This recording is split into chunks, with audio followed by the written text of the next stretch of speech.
Bonjour les amis, j'espère que vous allez bien et que le moral est bon. Alors, petite vidéo bonus aujourd'hui. Euh, je sais très bien que les célébrations eucharistiques ne vont pas encore reprendre. On peut espérer que ça reprenne pour la Pentecôte. En tout cas, c'est pas pour autant qu'il faut se laisser abattre. Et l'un de vous m'a suggéré une chose, il m'a dit, puisque on ne peut pas encore avoir la messe, peut-être au moins qu'on peut se préparer à réavoir la messe. Et pour ça, il faudrait faire des petites catéchèses pour expliquer le sens de la messe ou redécouvrir des petits gestes que nous faisons dimanche après dimanche et qu'on fait un peu machinalement, mais pour remettre un peu de sens dans tout cela. Il avait raison. Alors vous savez que la messe est divisée en 4 grandes étapes. La première étape, c'est ce qu'on appelle l'accueil. La deuxième étape, la liturgie de la parole. La troisième étape, la liturgie de l'Eucharistie.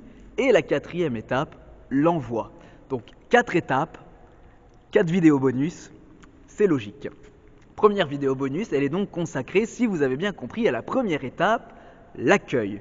Quand on parle d'accueil pour la messe, pour la liturgie de la célébration eucharistique, quand on parle d'accueil, il ne s'agit pas simplement d'être accueilli à l'entrée de l'église. Vous savez, les servantes d'assemblée qui nous tendent des feuilles et qui nous disent bien bonjour, bienvenue, avec un beau sourire. Ça fait partie de l'accueil, mais ce n'est pas tout l'accueil.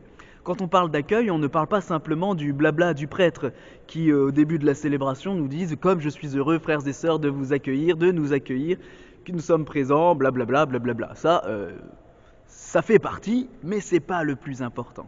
Quand on parle d'accueil, il s'agit de sentir que nous sommes convoqués, individuellement, mais convoqués pour être rassemblés, agrégés en un peuple convoqué par Dieu. Vous voyez, c'est pour ça qu'il y a des cloches qui sonnent. Et les cloches, elles nous disent, Dieu t'appelle à venir te rassembler. Il veut rassembler son peuple. Voilà, c'est vraiment la voix de Dieu qui appelle son peuple. Et le peuple qui s'agrège, qui se constitue dans l'Église pour manifester son unité, il va commencer par un chant d'entrée. Et vous voyez, le chant d'entrée, c'est pas juste un truc pour nous mettre dans l'ambiance. Le chant d'entrée, il est là pour nous faire sentir, le fait que nous chantions à l'unisson, pour nous faire sentir que nous sommes un peuple convoqué par Dieu. Et ce peuple convoqué par Dieu, précisément, il est convoqué pour célébrer Dieu, pour rencontrer Dieu. Et donc ce qui est important, au fond, c'est que c'est une rencontre entre le peuple de Dieu et Dieu lui-même. Voilà pourquoi la célébration commence, après le chant d'entrée, par cette prière qui nous met en présence de Dieu, au nom du Père et du Fils et du Saint-Esprit.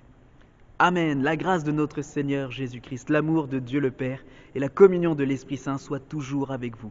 Comme si nous disions, peuple de Dieu, tu es en présence de ton Seigneur. Alors, quand on est en présence de Dieu, on le voit bien dans l'Ancien Testament, il y a une chose qui se passe. Dieu qui est saint, il met en lumière le fait que nous sommes pécheurs.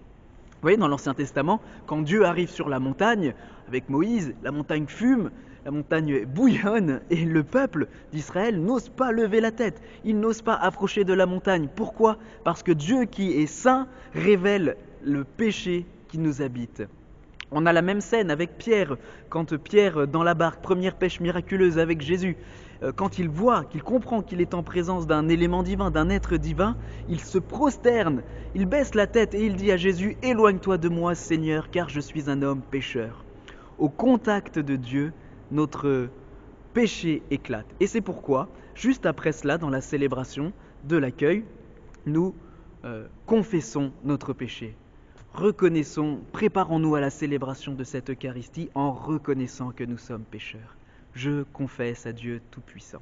Vous voyez, le péché éclate en présence de la sainteté et nous la confessons. En confessant ce péché, nous recevons une grâce, c'est que nous sommes préparés, c'est comme si le Seigneur nous accordait cette grâce d'être mis en sa présence alors même que nous sommes pécheurs. Il y a une autre chose qui est très belle dans la célébration de l'accueil, qu'il faut bien qu'on sente également, c'est qu'il ne s'agit pas de convoquer juste le peuple terrestre, l'Église terrestre. C'est toute l'Église entière qui se rassemble. C'est tout le peuple entier de Dieu qui est constitué, et donc aussi l'Église du ciel. voyez, un saint prêtre disait que lui, quand il allait célébrer la messe, il imaginait que quand il sortait de la sacristie, la multitude des saints descendait et l'accompagnait. Et puis ensuite, il remontait la nef, comme celle-là, et les saints s'asseyaient dans les places qui étaient libres, s'asseyaient à côté de l'assemblée terrestre qui était là. Seule, disait-il, la Vierge Marie montait avec lui dans le chœur pour l'aider à porter la patène. Vous voyez, c'est toute l'Église qui est rassemblée. L'Église du ciel et l'Église de la terre. C'est pour ça que dans le Je confesse à Dieu, on implore et on demande à la Vierge Marie, aux anges, à tous les saints de prier pour nous, parce qu'ils sont présents. C'est pourquoi, juste après avoir dit le Je confesse à Dieu, on chante la gloire de Dieu, le Gloria, qui est précisément le chant des anges. Voilà ce que je voulais nous dire aujourd'hui. L'accueil, c'est pas juste on se dit bonjour, on se check et on passe un beau moment. L'accueil, c'est de sentir que nous sommes un peuple unifié dans le Christ, l'Église du ciel et l'Église de la terre qui est rassemblée pour rendre gloire à Dieu. Voilà les amis, on verra la suite demain. Au revoir.